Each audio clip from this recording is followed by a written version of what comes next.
there any other pests or diseases?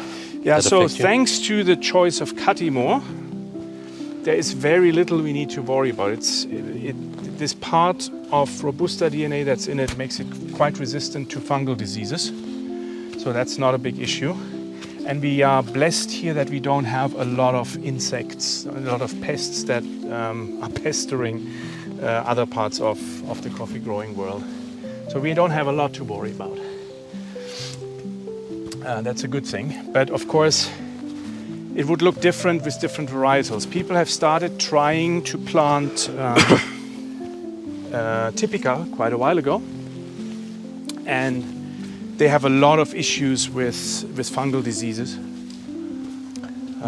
because it's a... Is it the humidity? It's a humidity, it's a very humid climate, and we sometimes have prolonged times of rain. So it works, but it doesn't work that well. There's a lot of downside to planting Typica. So back to that rationale, over 90% of everything planted in Yunnan is Catimor. And so we said, well, every growing region has its profile that it's kind of known for, right? So you have the floral notes, citrusy notes that you know the Ethiopians for, and you have the chocolatey, nutty notes and the mild notes that you know Colombia, Central America for. So let's find out what we can produce here consistently out of what we have, out of Catimor. And so going into processing honeys and naturals, anaerobics, led us to two distinctions that roasters might be interested in trying Yunnans out for. I might say three, but one is always there no matter what you do. So one distinction is it's a stronger body coffee. Yeah. So if you want to make a coffee that has a good body without becoming harsh or astringent, Catimor is a good varietal to choose.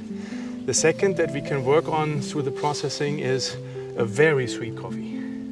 To really get like honeys, get them very sweet but clean like a washed. Mm-hmm. So we get a lot of cuppings where people can't tell if it's a honey because they say, it's so sweet, it must be a honey, but it's so clean, it must be a washed. So that's something that we try to really improve year after year to get more and more clean with a maximum sweetness. And the other one is the naturals and the anaerobics, where we managed to get this coffee an aftertaste, the final note of Pu'er tea. Okay. And that is interesting because we're in Pu'er and people around the world know Pu'er tea. They know what Pu'er tea tastes like, right? So with the anaerobics in particular, but even with the regular naturals. This is gorgeous up here. It is, right? That's all farms that we work with here. What you see down here is all coffee farms that we work with. That's that road that you see down there is the road that we came up to our processing station. That is the road that we took.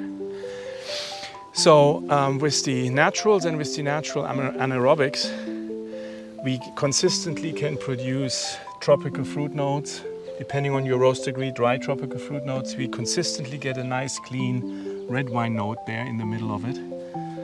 And then, of course, there is chocolatey notes when you get darker into the espresso roasts, and it finishes on a very subtle hint of Pu'er tea, which I haven't tasted in any other coffees. I cannot claim that we intentionally tried to produce that. We were just doing a lot of iterations, trying to see what can we find that's distinctive for here. That one came out, and that was very nice because from a marketing perspective, that works really well. This coffee is from Pu'er. It has an aftertaste of Pu'er tea. It's a signature. Yeah, it's a bit of a signature to the region. Yes, exactly. That's amazing. That's amazing.